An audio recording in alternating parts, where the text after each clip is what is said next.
It's not just me that says that Scotland is strong enough to stand on her own 2 feet. Contrary to what we sometimes hear, a recent study by the Independent Centre for Economics and Business Research confirmed that Scotland receives no net subsidy from the rest of the United Kingdom, and they worked that out while allocating Scotland less than our full share of North Sea oil and gas.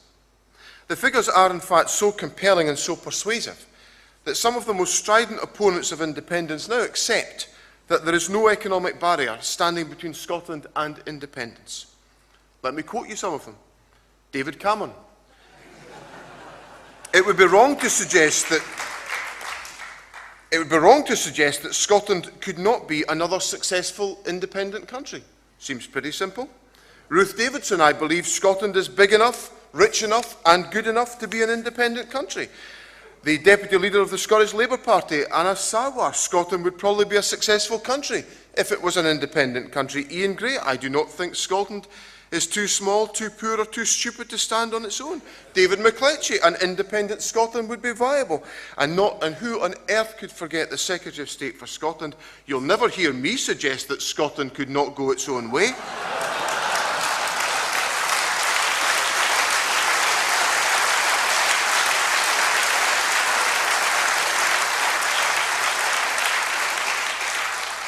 Yet now, even though our opponents concede that Scotland could prosper with independence, they just can't help themselves.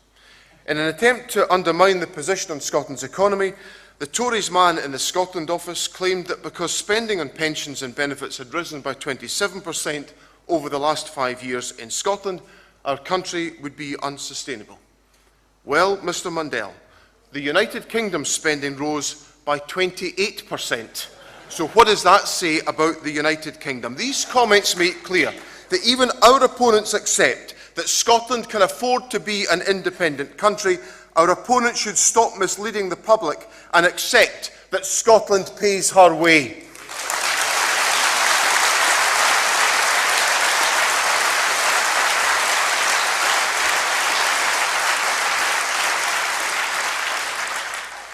Now that they've accepted that Scotland can be an independent country, our opponents move on to the question about how much debt we would have to wrestle with and our ability to secure a strong credit rating. Well, Conference, as a result of the mismanagement of the public finances by successive United Kingdom governments, the United Kingdom government has a considerable national debt and its credit rating has been questioned. So let's remind ourselves that this paradise of the United Kingdom has an enormous national debt that has been created by the selfsame people that tell us we should not be independent. The suggestion that it is only with independence that Scotland would face a challenge of debt is ridiculous. Let's be clear, Scotland is already paying for the United Kingdom's debt. In 10 days' time, we will find out if the UK's long-term debt has smashed the £1 trillion barrier.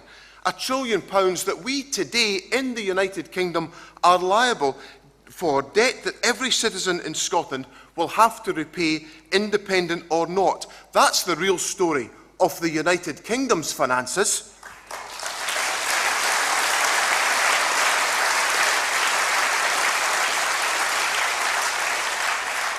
Under the current constitutional settlement, the UK's austerity programme means Scotland's public spending faces a further 7 years of cuts. As part of the UK, it could take 18 years before public spending returns to pre-recession levels, and spending in Scotland could fall by £51 billion in the meantime. That's the price we're paying for mismanagement of our finances by the UK government, for the failure to regulate our banking system properly, and for the profligacy of investment schemes like PFI. So while sticking with the UK comes with debts soon to be over £1 trillion, Scotland's share of that debt is something that we can and we will deal with. The figures out this week show that this year Scotland ran a deficit of 4.4% of our GDP. A deficit, yes, but considerably less than the 6.6% of GDP run up by the United Kingdom. Over the last 5 years, including our long-term investments, the deficit in Scotland is 7.4% or £10 billion. That's a lot of money, certainly, but against the United Kingdom with a debt of 9% of GDP and £136 billion, we are once again in a more sustainable and more manageable position than the rest of the United Kingdom. And the resources that remain in the North Sea are worth more than 10 times Scotland's share of the debt run up by the United Kingdom government. North Sea oil and gas is a great resource for Scotland. The First Minister has said on many occasions that if we won the national lottery once with North Sea oil, we won it twice with the opportunity of the renewable industry. The resources in the North Sea are resources we must cherish. Looking back, if Scotland had been independent in 1979, oil revenues would have brought our debt down to zero by 1984 and allowed Scotland to be in surplus in the late 1980s when we began to face some of our toughest economic challenges. Right now, there are an estimated 24 billion barrels of oil left to be extracted from the North Sea. Contrast that £1 trillion worth of assets with UK debt heading through the £1 trillion barrier, and you see the opportunity for Scotland. Conference, there can no longer be any argument about whether Scotland can afford to be independent. The answer is yes, and the case is closed. The question our opponents have to answer is this: can we afford the consequences of remaining part of the United Kingdom?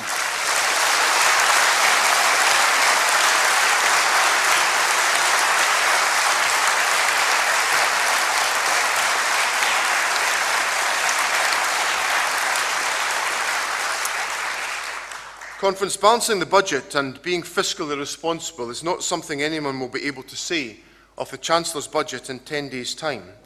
In fact, it isn't something that could have been said of any UK budget for some considerable number of years.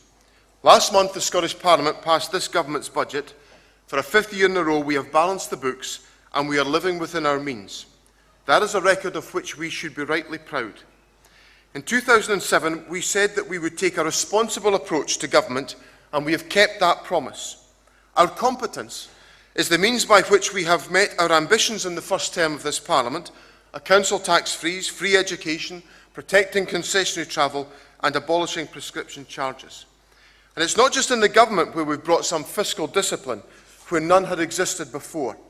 In cities like Edinburgh and Aberdeen, as we heard this morning, we inherited councils that had overspent and emptied the reserves, and the books are once again back in balance. Good government has been restored, and the residents of those cities have recognised the difficult decisions that we have taken. In Holyrood, we have taken no action that cannot be financially sustained. That is our record in government, and the record we will continue with independence. This party is committed to fiscal discipline in all of its activities.